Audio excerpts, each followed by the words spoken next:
I am making a series of videos just to avoid or eliminate the misunderstandings, especially among the non-Turkic traditional archery enthusiasts. Recently, I have been observing that Turkish archery spread among these enthusiastic traditional archers all over the world.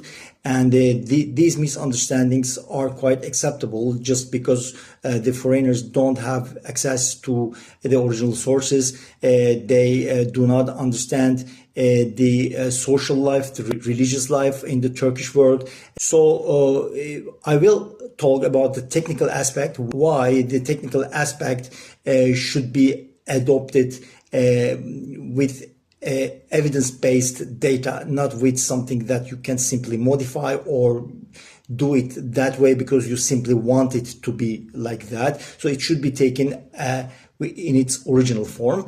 And I will also talk about the mystic aspect of Turkish archery. So the point is, this mysticism behind the traditional archery schools attract people. This is something I know I have been attracted to it as well, especially when I first read the book of Professor Eugen Herigel, who had gone to Japan and trained Kyudo, and wrote his famous book that was published in many countries, in many languages.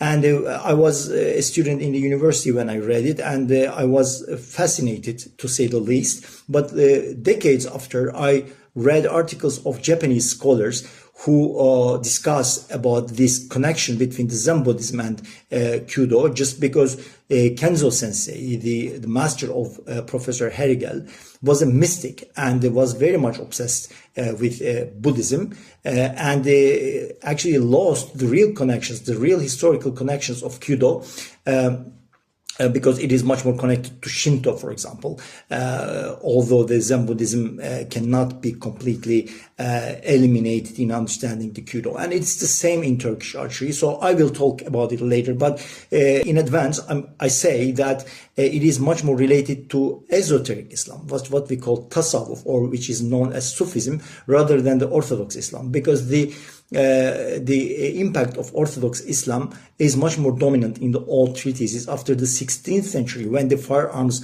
began to become dominant, just because they wanted to save the industry of manufacturing bows and arrows, and of course the culture of archery, and the hadiths, for example, the sayings of Prophet Muhammad appeared only in the 17th century in the old treatises.